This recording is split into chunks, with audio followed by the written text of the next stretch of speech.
Thanks a lot, Stephanie, and thanks again to everybody for coming. It's a real pleasure to be able to introduce our second panel today on agency enforcement and prosecution of regulatory crimes.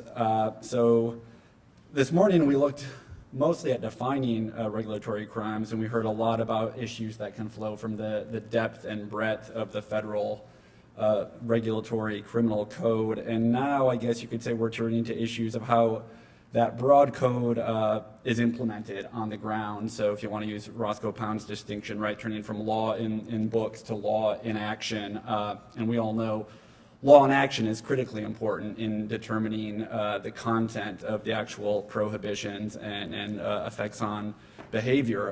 And so these two topics, though, as this morning's panel, I think, illustrated, really bleed into each other quite a bit, and I think we're going to hear a lot of the same themes in today's panel, things touching on, say, non-delegation issues, issues of separation of powers, issues of how to police agency discretion.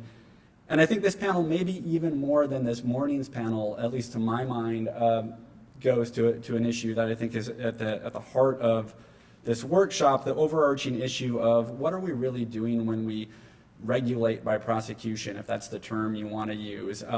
Is it regulation or is it actually something different, right? Is it something that's unique to criminal law? And how you answer that question or your views on that question, I think, could inform your answers to a lot of normative questions and institutional questions about the framework that should apply to enforcement in these contexts. I tend to agree with Professor Richmond. I'm not sure there is an answer to that in the at least in American law, but I think just asking the question raises a lot of interesting issues that I think our panelists are going to touch on today.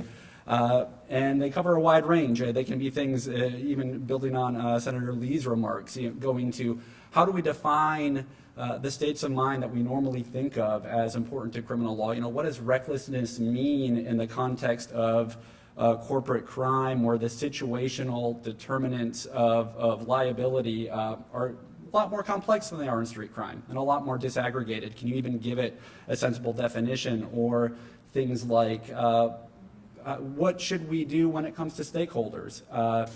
There's a big debate about whether prosecuting corporations creates undeserved harms that are just too egregious in terms of the effect on stakeholders, employees, creditors, you name it, people who work for companies.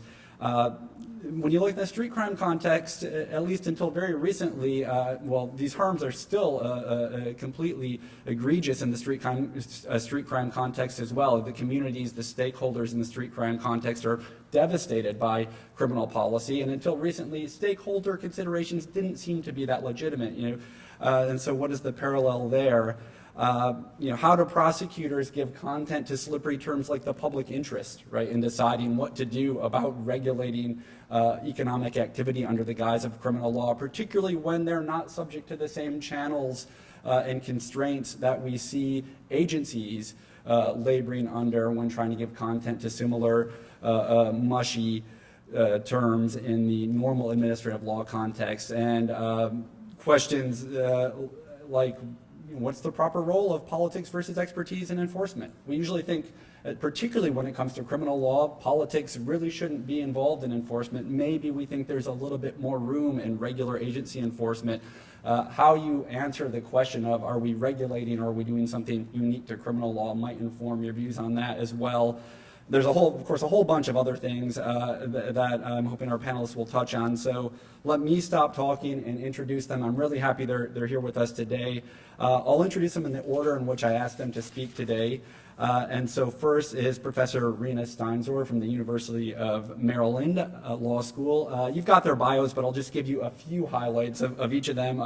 Professor Steinsore is the president of the Center for Progressive Reform and formerly was counsel to the Subcommittee on Commerce, Transportation, and Tourism of the House Energy and Commerce Committee, among other things. And then next will be Jim Copeland. Jim is the director of the Manhattan Institute's Center for Legal Policy, formerly a management consultant at McKinsey, and also a former law clerk to Judge Winter on the Second Circuit. Then will be Matt Axelrod, also a former Winter clerk, and now a partner at Cohen Milstein. where he's been for, I think, 5 or 6 months, and before that spent over a decade as a prosecutor with the Department of Justice, including 2.5, or I think a little bit more time, 2.5 years as an Associate Deputy Attorney General, doing a lot of white-collar and regulatory criminal work. And then finally, Kate Andreas, who's a professor at the University of Michigan Law School and formerly was a special assistant and associate counsel to the president and chief of staff of the White House counsel's office and a law clerk to Justice Ginsburg. So that's the order in which we'll go. Afterwards, I'll leave a couple of minutes for the panelists to respond to points that any of the others have made, and then I'll open it up to questions from you all. So, Rina.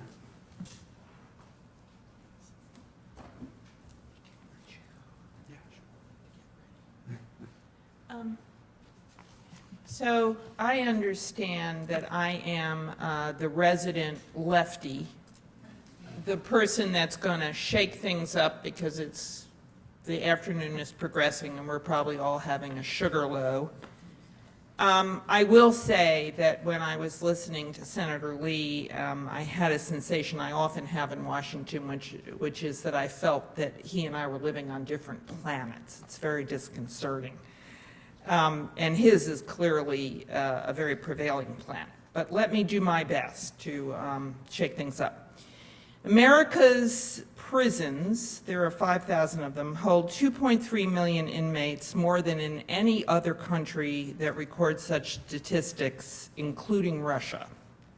4.1 million people live under the supervision of correctional institutions, primarily on probation, for a total of 6.4 million, or 1 in 34 Americans. But the question is, who are these people?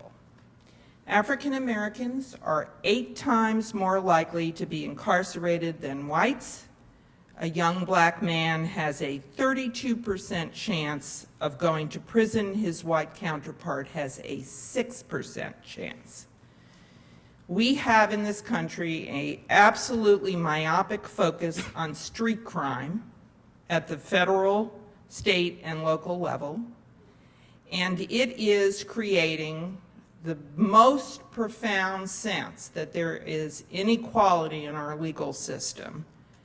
It's an enormous problem. At the same time, HSBC, the 4th largest bank in the world at the time, signed a deferred prosecution agreement after having racked up, according to the Justice Department's statement of facts, the laundering of money for Mexican drug cartel, and they were not required to plead guilty to any federal crime. So, finally, I would just culminate all of this too big to jail stuff with the observation that it's routine for the Department of Justice to have economists come in and have a discussion with the prosecutors about whether, if they indict a corporation, the corporation will go out of business. The 4th largest bank in the world will go out of business if the Justice Department indicts them. And you have to just think the irony of this. Do we have economists coming in and having a discussion about whether any of the 50% of people who are arrested for drug offenses, for marijuana, what is going to happen to their families and their neighborhoods if they are prosecuted for the crimes? So I would say that we have a very skewed system. That's my first argument. Health, safety, and environment is my area. I'm not going to stray into finance. I couldn't resist the HSBC thing, so you'll forgive me. And I don't want to leave the states out. I think they need to be much more active in the area of corporate problems and corporate malfeasance. I am going to talk to you for just very briefly about recklessness in the corporate world and give you just one example, and it is BP. We're all going to groan. The supposed rogue who went rampaging across this country, causing spills of oil on the Alaska North Slope, killing people in a horrendous refinery explosion in Texas City, and finally killing 11 people aboard the Deepwater Horizon and spilling 205 million gallons of oil into the Gulf of Mexico. That company was not considered too big to fail. They did pay $4 billion ultimately in criminal penalties. There have been some low-level managers who have been prosecuted. They're now back in the Gulf getting new leases, trying to wriggle out of settlements they made with injured parties down there. They apologized repeatedly after each one of these incidents and then went on their merry way. So the question I would suggest to you is, why doesn't the criminal justice system create enough incentive for a company to straighten up its act and not get 5 bites at the apple when it is capable of such tremendous harm? I advocate prosecuting both corporations and individuals. I think they need to climb the corporate structure much higher than they have so far if BP is to be really deterred. And just to give you one anecdote about this, prior to the Texas City explosion, the plant manager was so concerned about safety at that facility that he commissioned a group of private consultants to come in and interview workers anonymously. And they reported that they were afraid to come to work, that the maintenance had so deteriorated, the safety practices were so lax that they felt a fatal incident was just about to happen. So the plant manager, a man named Don Paris, who was unceremoniously dumped by BP after the explosion, went and visited the top executives for North America, the #2 guy for global oil exploration, and said to them, this plant is so run into the ground, it needs immediately $200 million worth of repairs or people are going to be dying on the spot. And please, I'm begging you to stop cutting costs. Immediately after he had that conversation, another round of maintenance costs were imposed by the top executives of BP on that facility. And those cuts, which had been connected, he brought a PowerPoint with pictures of workers who had died on the job. Those maintenance cost cuts were, the implications of them were explained to those top executives, and yet it would be horrifying for us to ever consider that they would be culpable criminally, and I don't understand that. I could give you lots of other examples. I've written a book that will be coming out in January called Too Big to Jail, needless to say, about industrial catastrophes. And I hope you'll all buy a copy. It's going to be published by Cambridge University. It'll be provocative at the very least, certainly to my other panelists. But what I'd like to say is that we can't any longer insulate corporate executives on the theory that it's the workers who cause the problem. It's human error. It's never an institutional failure. There is never anything that companies do that create unacceptably high risks for their workers and for consumers. As Senator Lee was talking, I kept thinking about the compounded drug industry. This facility in New England that killed 64 people by shipping, knowingly shipping, meningitis-tainted injections out. And they turned the air conditioning off in their clean room at night. That's how the fungus grew there. Why aren't those guys indicted already? I don't get that. So I hope I've stirred things up. I hope the panelists, my fellow panelists, will either choose to sidestep me and talk about what we all came to talk about, or respond, and we'll have a good time. Thanks. Okay, Jim.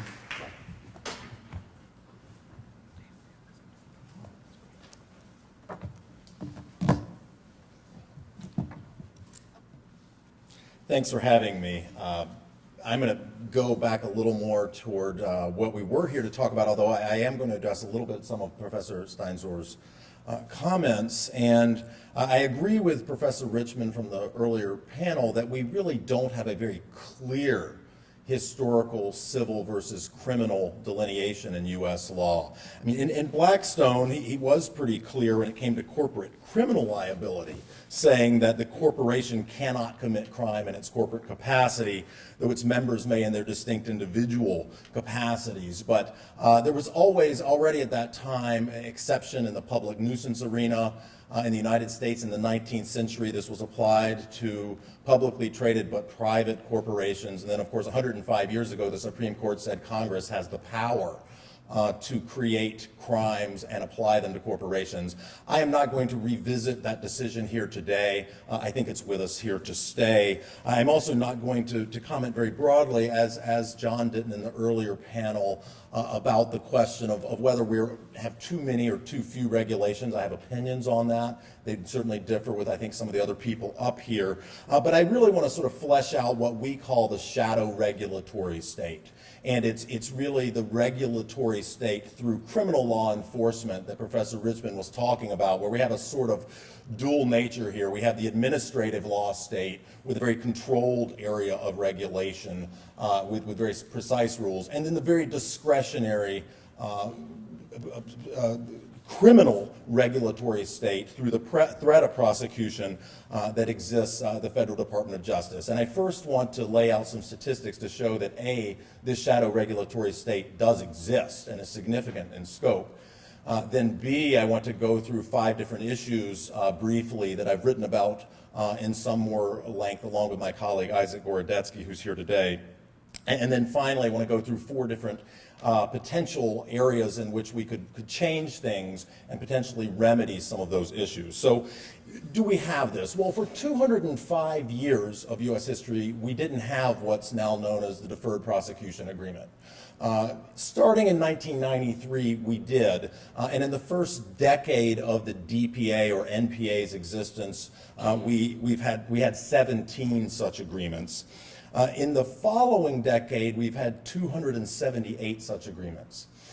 In the last 4.5 odd years alone, since the beginning of 2010, fully 10 of our Fortune 100 companies have been operating under DPA or NPA Justice Department supervision. And these span a broad array of industries, from JP Morgan Chase and MetLife, to Johnson & Johnson, Merck, and Pfizer, to UPS, to Google, to Tyson Foods and ADM, a real broad array of companies operating under Justice Department supervision.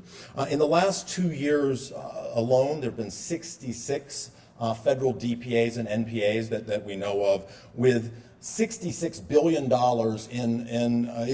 with 66 DPAs or NPAs with $12 billion in fines or penalties imposed. And I use those in quotes because they're not real criminal fines that have been passed on after an adjudication. They're payments that are agreed to by the corporation in lieu of prosecution.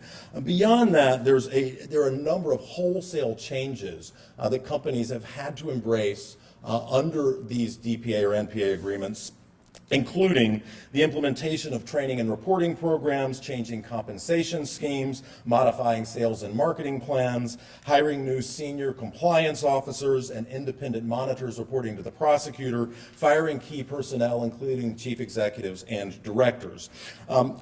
So I think when you look at this broad picture, I would say that this problem does exist. And I think that's really sort of the rejoinder to Professor Klein's data here. I think it's important. I agree with her. We don't want to just look at anecdotes. We want to look at evidence. But when you have this broad swath of U.S. industry under any given point in time under Justice Department supervision, it's a real concern. Now, when it comes to things like the incarceration rates that Senator Lee was pointing to, I think that's where the data, the caseload data, do become relevant. I agree with Professor Steinsore that some of these issues are disturbing, that some of the disparate impact is disturbing. The fact that Professor Klein pointed out a majority of U.S. caseload in this area, in the criminal law area, involves drug and immigration is something we need to think about. But that's really not what we're here to talk about today. We're talking about this regulatory corporate crime situation, and I think there are some serious concerns here. What are those? First, do these actually does the enforcement here actually undermine compliance? And I've argued that in fact they do. I'm not alone in that. The conference board has expressed similar sorts of concerns. George Terwilliger talked about some of these earlier in the earlier panel. But take, for instance, the recent case of Ralph Lauren, which in 2013 entered under a non-prosecution agreement under the Foreign Corrupt Practices Act.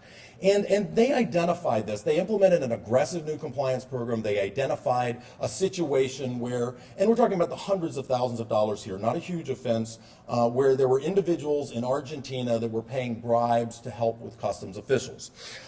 They identified this, they remedied the situation, they went through a broad remediation program, and yet the Justice Department decided not to do a declination there, but in fact enter into a non-prosecution agreement. It's hard for me to see how that follows under the 2012 guidelines that Justice issued in this area, but the lack of transparency, which is one of my points, is part of the problem here. And as George was talking about in the prior panel, we have a stretching the law problem here, where really the Justice Department can act and lay prosecutors can act as effective judge and jury here, can redefine the law arguably because the corporations are unable effectively to try these cases. And that's the underlying point here, is that corporations, unlike individuals, an individual facing jail time perhaps is also going to have to plead out a case, and that's certainly the norm, but a corporation cannot afford to take the risk of going to trial due to stock market effects, credit constraints, collateral consequences which have been discussed, including debarment, exclusion from federal contracting, loss of licensing. HSBC was threatened with the loss of its U.S. banking license, had little discretion but to agree with the Justice Department here on this. And so even though there's Fifth Circuit precedent on point that Ralph Lauren might have tried to invoke, they weren't able to push this issue in court. Similarly, GlaxoSmithKline entering into a corporate integrity agreement in 2012 under the Food, Drug, and Cosmetic Act was not able to test a First Amendment claim that the Second Circuit recently embraced in the area there. They're talking about the line, which is sort of nebulous, between promotion and sharing of scientific evidence about pharmaceuticals that haven't gone through an FDA review. So over a $3 trillion fine imposed on the company. Interestingly, the general counsel there at the time was tried by the Justice Department, was not convicted, but the Justice Department got a withering rebuke from a federal judge in the case in terms of how it handled it. And in fact, in all of these sort of off-label drug situations, we've seen individuals not get prosecuted from these companies with billions of dollars of DPA costs. Territorialism.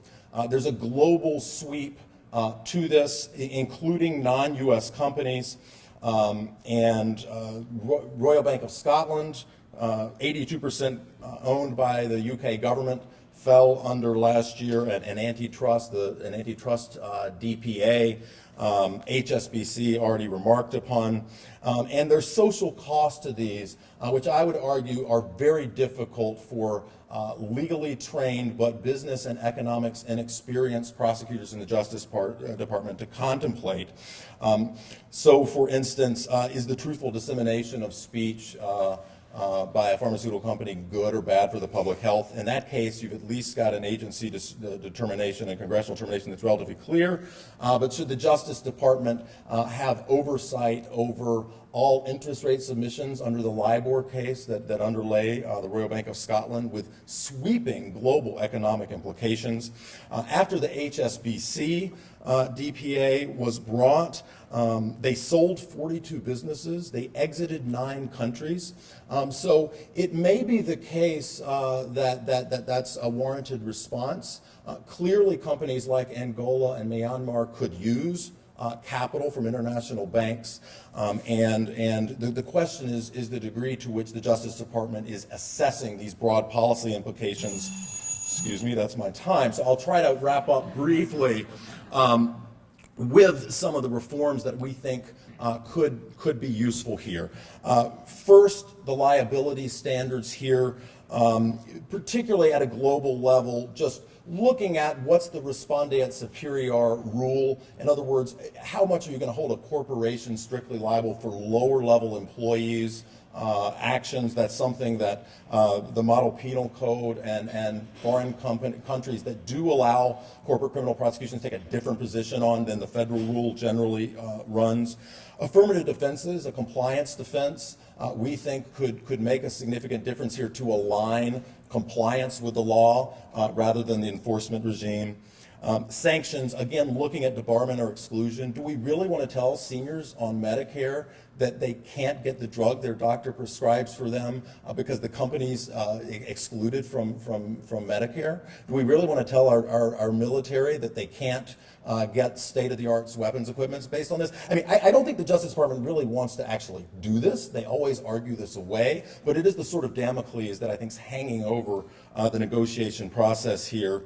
And then finally, transparency and oversight. And our friends across the pond in the United Kingdom have recently this winter developed their own standards for deferred prosecution agreements. I think we'd be well advised to pay attention there. The judge is very involved at all stages in the process. There have to be findings on the record. There has to be a weighing ex ante of evidence as well as the public interest in entering into these agreements. And these are the sorts of things that in any individual case, as Mr. Terwilliger said, companies may be averse to, but I think in the aggregate to have some sort of systematic openness to this process would be a positive thing. Thank you. Thanks for watching, Master.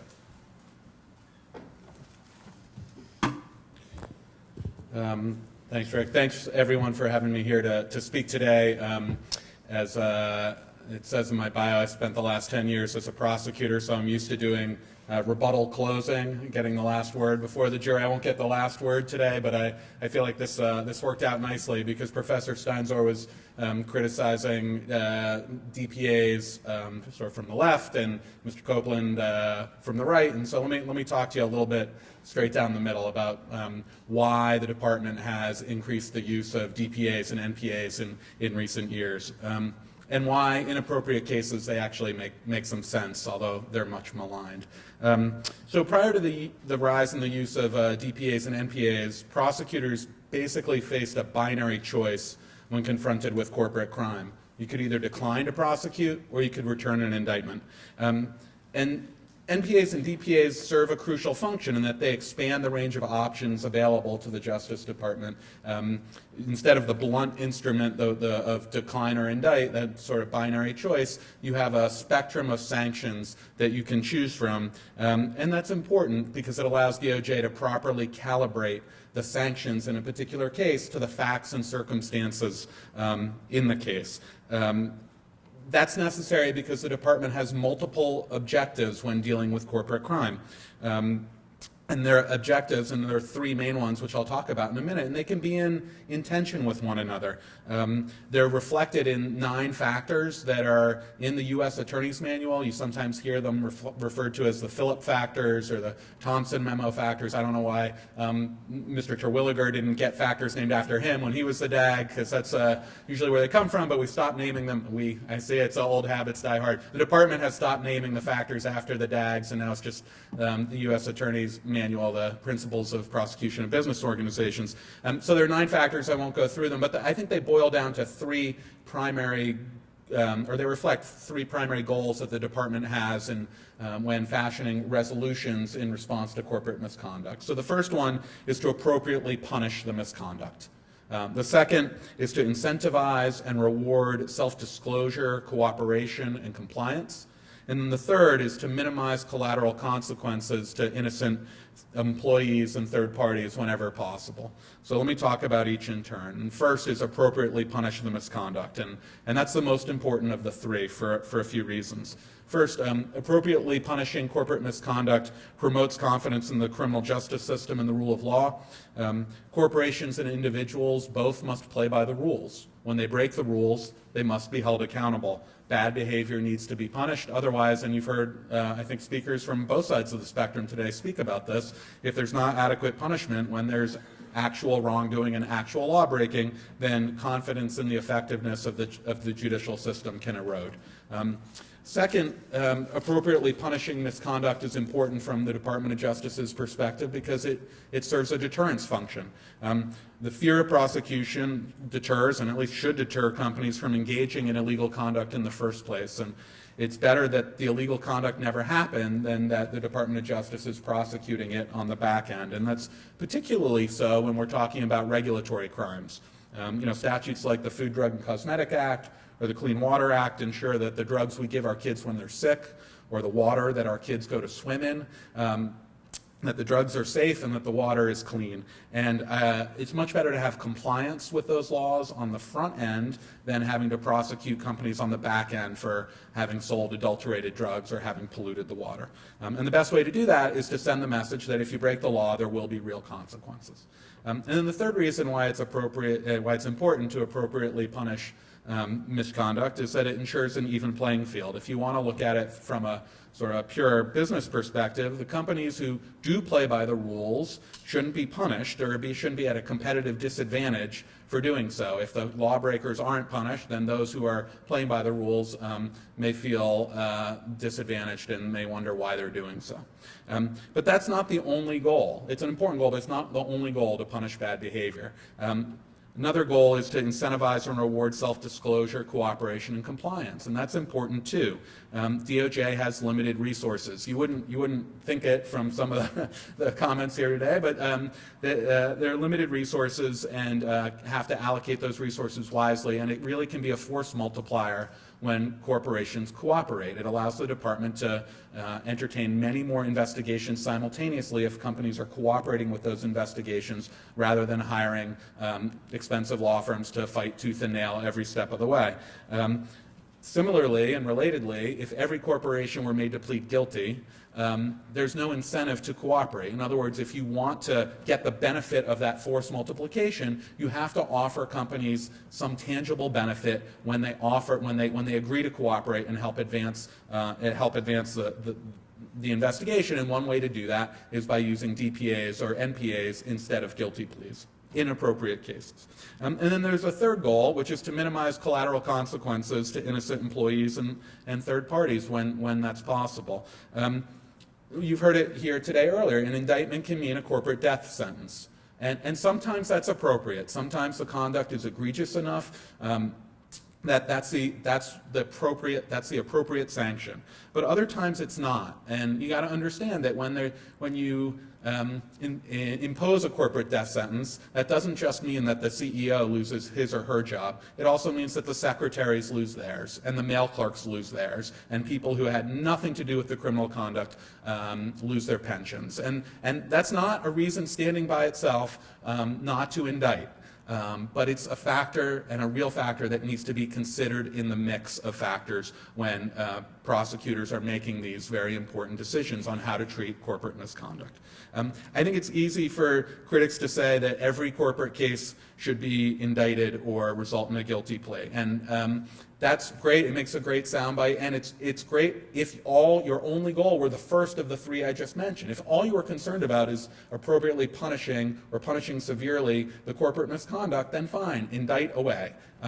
Insist on a guilty plea in every case. But it doesn't, if you insist on the guilty plea in every case, as I mentioned earlier, I think you're shortchanging the other two goals, which are also important, which is to incentivize cooperation and to avoid collateral consequences where possible. And then, critics on the other side may say there should be a complete compliance defense. In fact, Mr. Copeland said it. There should be a complete compliance defense.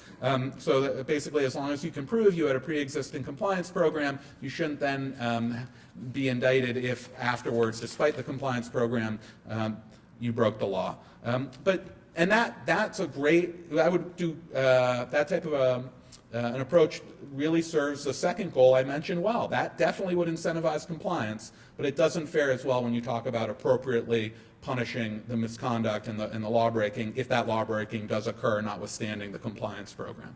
So even though, I guess it's a long way of saying that a deferred prosecution agreement in the appropriate case, given the facts and circumstances of each case, actually can balance those three goals effectively and can be the right result. But notwithstanding that, there is a perception issue, and DPA just isn't perceived the same way as a guilty plea is. And when it's announced that a company has received a deferred prosecution agreement, even though it's similar to a guilty plea in a lot of ways, a lot of money gets paid to the government, the company has to admit wrongdoing in a fulsome statement of facts. There's a term of the deferred prosecution agreement can be seen as equivalent to the term of probation, which is all you could get if you convicted the company at trial or if they pled guilty. Nonetheless, the perception is that the company got off or bought its way out of trouble, and that's important, that perception, because that ties back to people having confidence in the system and ties back to there being deterrence. It's important not just that the department reach what is a fair result in each case, but that it reach a resolution that is perceived to be fair. So let me just briefly talk about two things that I think the department is doing but should continue to do to help change that perception when it comes to DPAs. First, where the evidence supports it, the department should pair the DPA with the indictment of culpable individuals. I think there's universal agreement that the best way to change illegal behavior is to prosecute individual corporate executives for misconduct when that misconduct occurs. Paying a fine with shareholders' money is one thing, but nothing concentrates the mind like the prospect of going to federal prison. Second, where appropriate, when the facts and circumstances justify it, the department should require that the parent company plead guilty.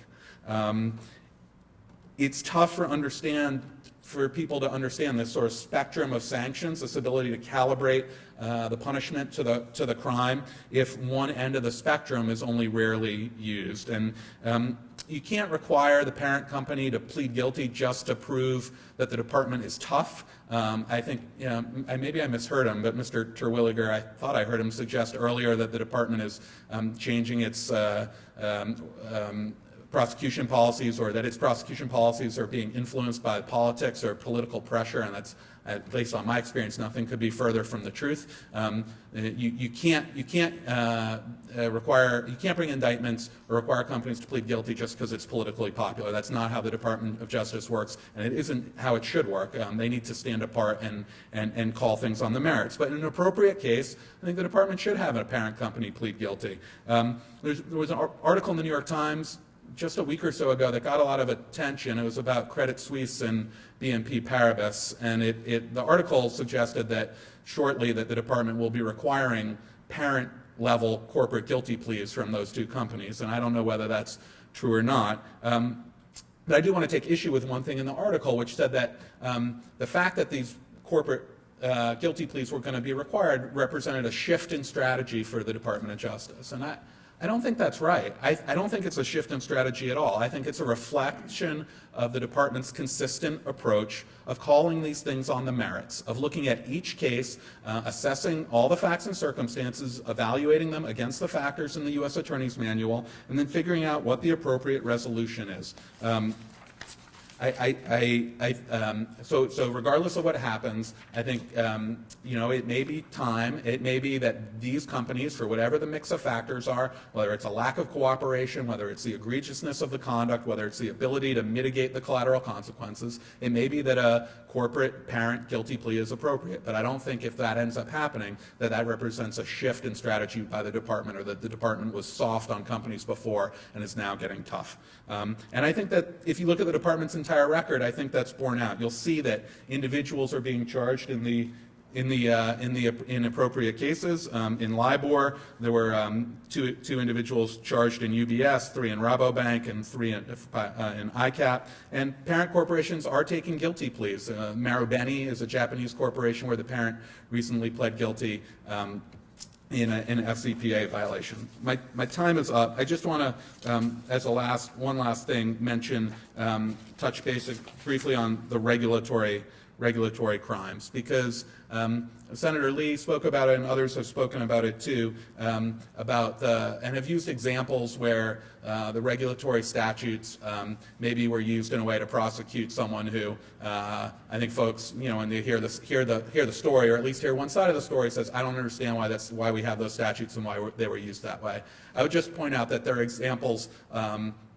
There are other examples of how those statutes are used. That the Food, Drug, and Cosmetic Act is the statute that was used to prosecute the Peanut Corporation of America, which was linked to a salmonella outbreak that killed a number of people. The Clean Water Act is the statute that was used to prosecute BP for spilling millions of gallons of oil into the Gulf. So it's not just these sort of one-off examples that folks are able to find, but these statutes also play a vital role in keeping our drug supply and food supply safe, and in keeping our environment clean.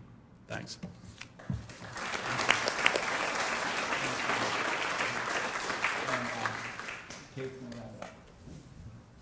Hi, I'm delighted to be here. This has been a fascinating conversation. I just want to start by disclosing that I'm not a criminal law expert at all. And so what I want to do is step back and put this discussion in the context of administrative enforcement more broadly. And in particular, I want to focus on what I will call sort of ordinary regulatory compliance and the role of the President and Congress in overseeing that work. So my premise is that we have lots of people in the government doing great work throughout the agencies, but we still nonetheless have a regulatory compliance problem. You're all well aware of massive crises that have resulted from regulatory violations. Rina focused on these, like the financial meltdown, the BP oil spill, the Massey mine explosion, just from the last couple of years. But there's also a problem of far more routine and less high-profile non-compliance. So take labor and employment regulation as an example. In a recent study of low-wage workers below the poverty line in 3 major cities, 26% of workers surveyed were paid less than the legally required minimum wage in the previous work week before the survey. And 76% of those who worked more than 40 hours were not paid the legally required overtime rate. This essentially amounts to wage theft, and it advantages companies who violate the law over law-abiding companies. We have similar problems in other regulatory areas. These are not problems that sort of rise to the level of the BP oil spill or other major crises, but ranging from food safety to the environment, sort of ordinary non-compliance with the law. The argument I want to make today is that as a matter of both good public policy and of constitutional governance, leaders of both political branches can and should focus more on reducing regulatory noncompliance. And that there's some relatively basic administrative reforms, many of which are already underway, that could improve the situation, and that even putting aside the problem of criminal enforcement. So by way of background, I'll say a few words about how the political branches have historically overseen administrative enforcement. And I think it's useful to compare the oversight of regulatory compliance work and enforcement to the oversight of rulemaking. There's been a great deal of presidential and congressional attention to rulemaking. So everyone is probably well familiar with OIRA. An office like OIRA has existed since the Nixon administration. The office analyzes the costs and benefits of rules. Congress also has paid great attention to rulemaking. It has the Congressional Review Act, which enables it to review rules before they go into effect, and numerous additional proposals have been floated which would increase congressional control over rulemaking. In essence, both branches have really claimed ownership over regulatory policy. By comparison, leaders in both the executive branch and Congress have paid much less formal attention to problems of regulatory compliance, to problems of enforcement. So to be sure, we see lots of focus on enforcement after major failures, but there are fewer systems in place to deal with sort of ordinary regulatory noncompliance. So I think I'll talk a little bit about, I think there's been a great deal of progress recently in this administration to put in place, to encourage agencies to coordinate regulatory compliance work, to measure the efficacy of agencies in achieving compliance, and to help them do so more effectively, but still much more can be done. And within Congress, there's also been much less oversight of this kind of regulatory compliance work. There's clearly some attention from GAO. Some committees have sporadically focused on enforcement problems, but compared to the degree of attention that gets paid to regulation, it's not been nearly as much. I think there's also been a troubling willingness to cut regulatory enforcement budgets, even when the underlying substantive statutory commands remain unchanged. So to some extent, one could put a positive spin on this comparative lack of attention to regulatory compliance. So first, if you take the executive branch, there are good reasons, I think, for any president to be cautious about involvement in enforcement. Certainly, any kind of involvement in individual criminal enforcement actions raised by the president himself raises concerns. There's also good reasons to avoid too much centralization of enforcement efforts or regulatory compliance efforts. I think Dan Richmond mentioned this earlier. So, if the president tried to coordinate enforcement the same way OIRA coordinates regulation, I think we'd be likely to see enforcement efforts slow down considerably. So from this vantage point, staying away from administrative enforcement could be seen as a virtue. And likewise, with respect to Congress, you could tell a positive story about sort of staying away from the problem of regulatory compliance. It's, after all, the president's job to take care that the law is enforced. And lack of regulatory attention to regulatory compliance could therefore be seen as appropriate deference to a coordinate branch. But I think there's also less salutary explanations for the neglect of regulatory compliance.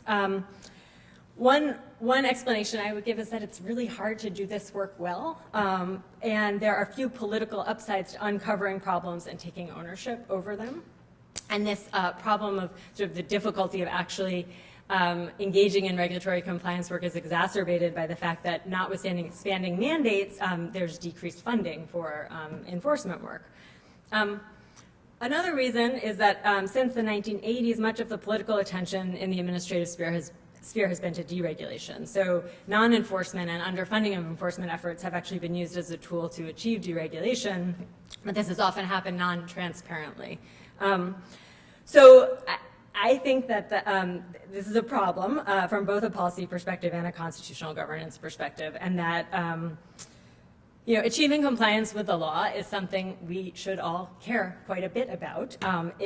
As Rick started off by saying, it makes the promise of the law real, and failure to effectively enforce regulations gives non-complying entities an unfair competitive advantage, undermines social welfare, and decreases trust in government. Neglect of regulatory compliance, I think, can also be an abdication of executive and congressional responsibility under the Constitution. So the president has an obligation to take care that law is executed. And Congress has some obligation here as well to provide funds to ensure that the executive responsibility can be met. So where to go with all that? I think that worries about politics and over-centralization are important and should be considered when in the context of any reforms, but that those worries should not be an excuse for failing to pay attention to the problem. So I want to suggest just a couple of ways that we can improve this situation, even assuming no significant new appropriations for enforcement work, and even assuming, even putting aside the use of the criminal law. So first, much has been done, much progress has been made in the last few years to coordinate regulatory compliance work across agencies, but more still could be done. So, most regulated entities need to comply with a host of regulation, not just those enforced by one agency. So if you think of, say, an egg farm, right, where we've seen some major salmonella outbreaks, those farms have to comply with OSHA, with wage and hour rules, with the USDA, with FDA, DHS, EPA. All of those agencies are enforcing their regulations. But too frequently, there's been a lack of coordination among these agencies, and therefore little ability to target resources to the worst offenders or to use the tools of one agency to help advance the missions of another.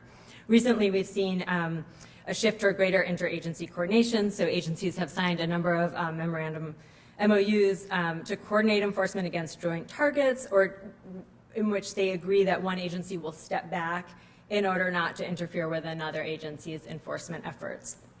I think those are positive developments, but there's more that can be done to institutionalize those throughout the government. Second, much more could be done to improve data quality and data infrastructure and to make the compliance records of regulated entities more accessible across the government and to the public. This would enable much more strategic enforcement even with the existing resources. So it's really quite striking how poor the quality of data is in many agencies. It's hard to tell what businesses are related to one another. Often just the names and addresses of businesses are wrong, but certainly corporate structures are often opaque. Data often isn't usable across agencies, and this makes strategic enforcement and coordination very difficult. President Obama issued a memo directing agencies to share data and for OMB to play a role in that, but there's still, again, much more work that could be done. Third, I think more could be done to encourage agencies to involve stakeholders, including nonprofit organizations, in joint efforts to achieve regulatory compliance. And again, just to go back to the area of wage theft, the example I started with, a number of states and localities have had great success with this kind of tripartite method, where nonprofit organizations are used either to help with educating about what regulations are, with inspections, with sort of various points during the regulatory compliance process. Fourth, another possible creative and not terribly expensive tactic is that during the federal procurement process, more demerits could be imposed on companies that have significant records of noncompliance in their supply chain. So President Clinton actually issued an EO that would have accomplished that, but was subsequently rescinded. So I'm not saying that it's not worth debating more systemic reforms. There's all sorts of other sort of broader questions that come up in the context of administrative enforcement. Should we have more ex-ante enforcement versus ex-post enforcement, more involvement, more public enforcement versus private enforcement, steeper penalties, criminal enforcement? Those are all really important, hard questions. But even within the existing framework, there are sort of relatively minor and technical changes that could I think, significantly improve outcomes. And if nothing else, it's worth thinking about the problem of criminal enforcement within the context of regulatory compliance more broadly. Thanks.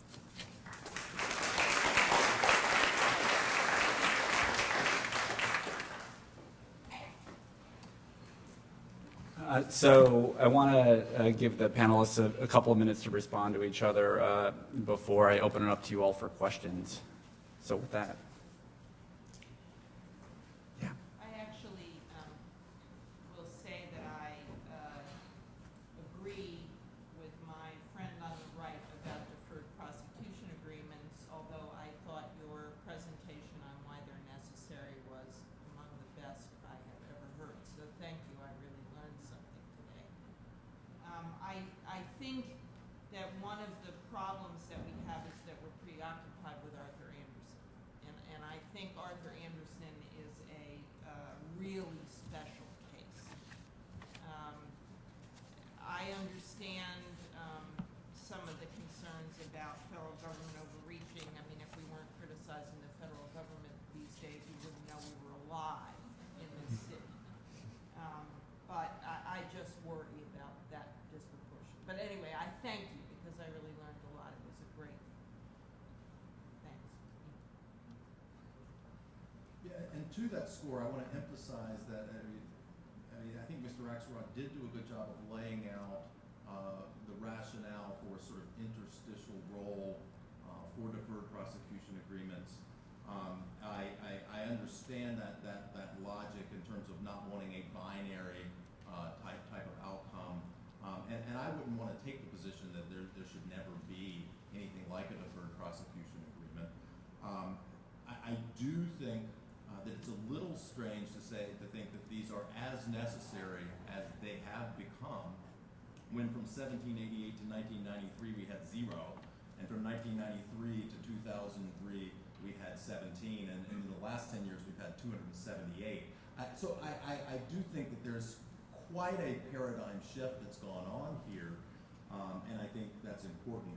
But I think the arguments he laid out for these, deterrence, leveling the playing field, self-disclosure, compliance, minimizing collateral consequences are all good. The one that I think is a little strange conceptually is the concept of punishment.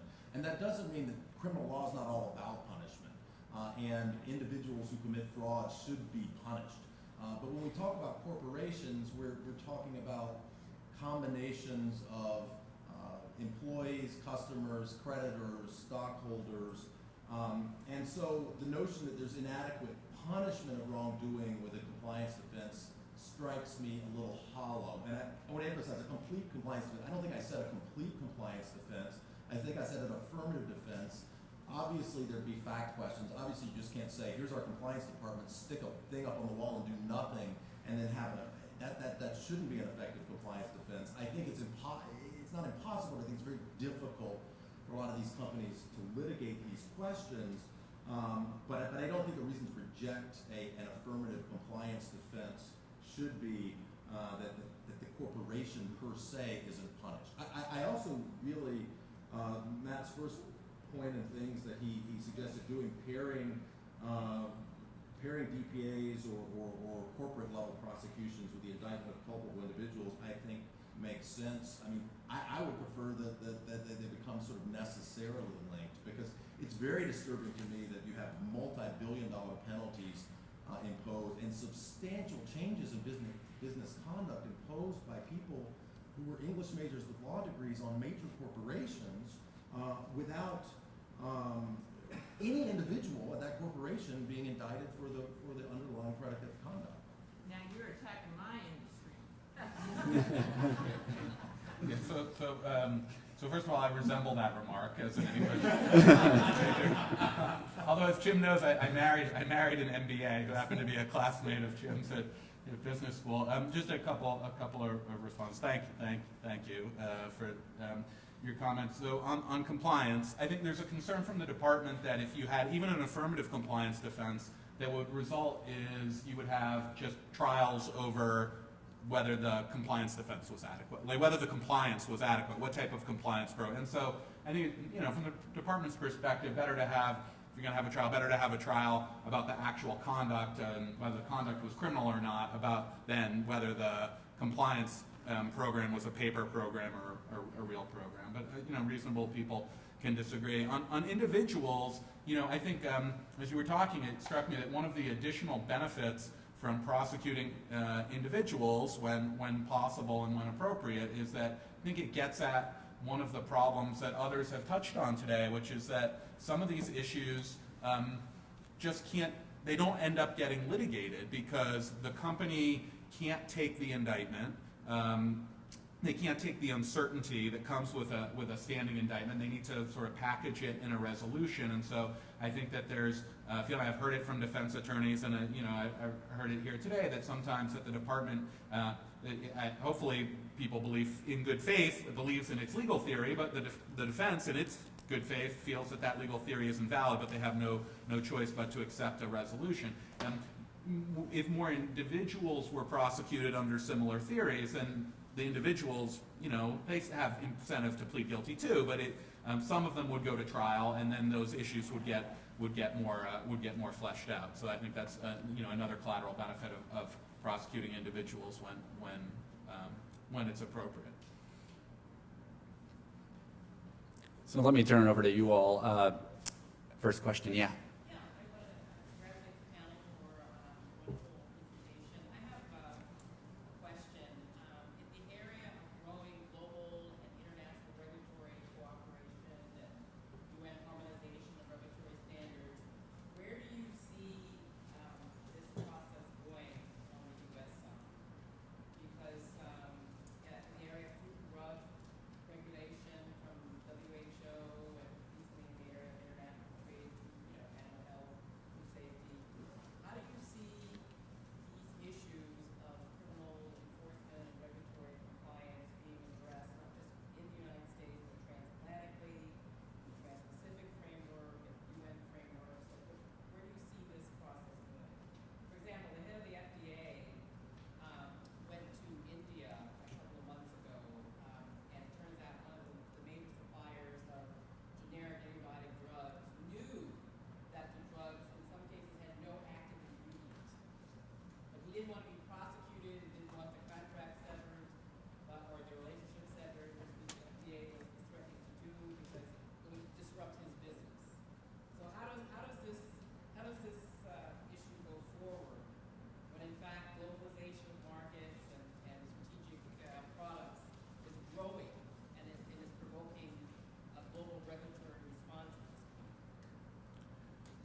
crack at it. So I don't know if it's the company you're talking about, but the department did have a big resolution recently with a Indian pharmaceutical manufacturer called Ranbaxy for substandard production. And look, I think you're right. I think the world is becoming every day more interlinked. And it's actually, it was interesting. I don't know if you were here for Senator Lee's comments, which I thought were interesting because he's advocating sort of less federal enforcement and more, back to the states. At the same time that, from my perspective, the world is getting more not just national but international. I don't think you can have the department sort of relying on, there's enough criticism when the department is, enforcing a crime that's sort of a crime because of U.S. regulations. I can only imagine what the criticism would be if it were a crime because it violated some international or foreign regulation. But I think the department will continue to prosecute corporate law breaking regardless of whether that corporation is a U.S. corporation or a foreign corporation, assuming the U.S. statutes provide jurisdiction over the foreign corporation. So if you look at the Foreign Corrupt Practices Act prosecution record of the department, for example, it's a real mix. It's a mix of foreign companies and U.S. companies, and I think one of the criticisms the department has heard over the years is that we have stricter rules here in the U.S. and our companies are at a competitive disadvantage internationally. And I think if you look at the prosecution record, that's really not borne out. That the prosecutors are looking at the conduct of international companies, at least ones that have a U.S. nexus and can be reached by U.S. criminal laws, just as they're looking at holding U.S. companies accountable for the misconduct. Can I just say something very quick? 80% of the components of drugs are imported in this country, which is kind of stunning when you think about it. I don't think most Americans realize that. I think that the degeneration of the regulatory system, which harmonization could mean if we are having a race to the bottom, is actually very bad news for business, because what is happening is we're getting into an area where we're shifting to self-regulation, and the scoff laws don't regulate themselves, and so they give everybody a bad name, and then the only alternative is to prosecute them criminally, which of course I, in desperation at the state of the regulatory system from the left, say is the only thing we can do now because these agencies are under such attack. So I actually think it's bad news for business that we don't have a stronger system that sets standards in an aggressive way. I mean, the FDA is a mess at this point. Well, if you look at FDA, EPA, they focus on science-based regulation Right. and risk management, risk assessment. I mean, we're talking about what the impact on the shareholders, employees, things like this. But there are also bigger risks to society and nations that also have to be addressed. So I think the reason why the FDA, in its globalization page, says that it is no longer able to regulate Right. the safety for Americans. In other words, in this go round, I think that this issue is getting bigger in terms of what's at stake and what are the responsibilities of government, industry, and society in this international stakeholder sort of model that we go forward. But I think that the race to the bottom is a reality, but I think the bigger reality is to build the capacity, not just in developing countries, but transatlantically, trans-Pacific, which is what this new generation of trade agreements is doing. It has huge regulatory areas in them. So I mean, just to go, I think it's a very important question. It's something that we focused on a lot.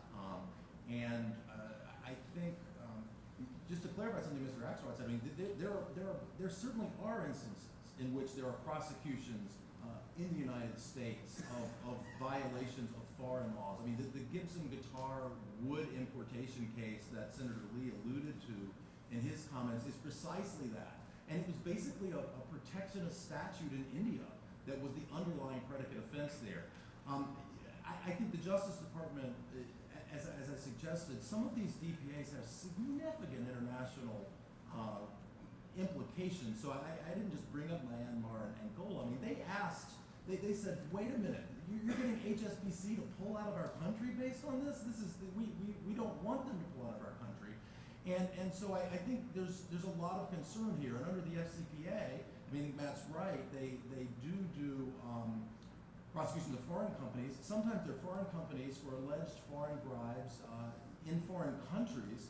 And the only nexus to the United States is that there's a dollar-denominated transaction that has to clear through a U.S. bank, or that there's an email that ends up getting routed through a U.S. email router. And on the basis of that, we're policing what foreign companies are doing in foreign countries. Again, very significant international considerations to this. I mean, it may be that's what we want to do, but it's not a clear congressional directive that that's what we ought to be doing. And when I challenged senior Justice Department people on this at a forum last year, they said, well, we only do that because the foreign country doesn't enforce the same rule we do. If they wanted to enforce that rule, we'd stop doing it. I'm not sure that's the right way to think about these sorts of cases. Are there other questions? So No. you're Yeah. saying that if a kid took an antibiotic that had no active ingredients and got a very severe infection, an American kid, you're not suggesting that? There's a clear U.S. nexus in that. That's not what I was talking about. I mean, I'm not saying that foreign countries cannot fall, foreign companies cannot fall under U.S. jurisdiction, but a lot of these are talking about substantially foreign activities by foreign companies. But I don't think that's what she was talking about. She was talking about drugs that are made that have problems, made for Americans from, I believe, if I understand you correctly. Yeah, product Right. safety, consumer protection, Right. supply chain, counterfeit drugs. I'll let Kate weigh in, then I want to move on to another question. Just to add, I mean, I think your question hits on a really pressing challenge, and the response I was going to give is something you just mentioned, which is now really central subject of negotiations and treaties, which I think is really important. I do think we want to be wary, though, of centralizing decision-making too much into treaties so that we don't have multiple levers of participation and sort of, like we have in our federal system, we also have the EU's own regulations have been helpful in increasing product safety sort of all along the supply chain because they have more stringent product safety regulations. Yes, sir. Although this question is prompted by the remarks that Sanders made about wage and hour, it really goes to something that all the panelists talk about. We as generally a bunch of lawyers, we look at the legal implications of law. I'm trying to think of it as something beyond, and that is how does John Q. Public think about these things? And when the government itself sets a tone that ignores the regulatory law and doesn't feel itself bound by that, whether it's state government, local government, where you see the local police passing without changing lanes on very micro kind of level, or big things that we hear about with all the waivers of the ACA, immigration, ambiguous treatment about marijuana enforcement in states like Washington and Colorado. These things keep surfacing all the time, and so you wonder from a point of view of somebody on the public, does the government really feel itself bound by this regulatory law? And that's before you even get to the selective prosecution question.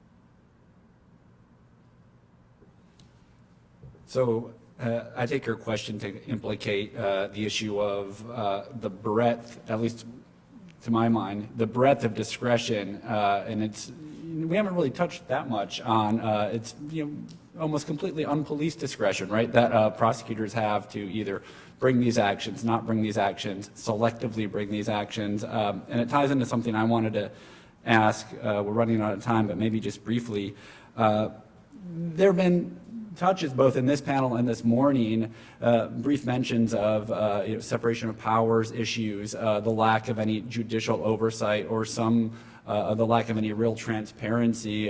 Jim mentioned some of this in terms of allowing the public to see what criteria are going into these decisions, and allowing maybe a more impartial third party, maybe the judiciary, to try to police some of these imbalances. And I'd like to just get thoughts on whether that would be good or bad, because I think you can make a lot of arguments that we don't want judges, as much as we don't want prosecutors setting the terms of a DPA or something like that. They can at least, again, to just give Professor Richmond more airtime, they can at least talk to, say, Ben Lawsky and talk to other regulators and decide what's going into a DPA, where judges can't really do that as much. Same thing when it comes to transparency. Maybe the public isn't the best institution or the best constituency to be driving the substance of some of these agreements. So I'd be curious just to hear from some of our panelists on those issues. Well, I suggested the idea and said the UK could be a model we could look at, but I think we ought to look at how it actually works in practice, but I'll let the others comment. Yeah, I mean, if the question is, should judges play a more robust role in evaluating, yeah. approving DPAs or NPAs, it's an interesting question, and reasonable people can disagree. I guess where I come down is that the current system works pretty well, that I actually think they are at least fairly transparent, because the terms of the deferred prosecution agreement are at least deferred prosecution agreements. This isn't always true with non-prosecution agreements, but deferred prosecution agreements are public. There's a robust factual statement about the conduct that occurred, and I think if you read them, you can generally have a sense of like what the conduct was and why the resolution is the way it is. If there's cooperation, it's usually acknowledged somewhere. And the other thing I think, and maybe this ties with what Jim was just saying, and I know this from firsthand experience, having recently worked in the DAG's office, looking at a lot of these things. They're really fact intensive, and so I don't know. It's you gotta. I think the defense attorneys for the company and the prosecutors who are in the weeds know the facts the best. I think understand why the thing is crafted the way it is, and I'm not sure. Just like you don't have judges. Judges have a role to play, and when someone pleads guilty, but it's not a sort of a tear the thing apart and decide what the judge thinks the guilty plea should have been, and I don't know. And in fact, they tend not to do much at all in the guilty plea context. I wish we could. There are always exceptions. I wish we could keep going. We actually have to wrap up. I believe Senator Whitehouse has just joined us. So please join me in thanking our panelists.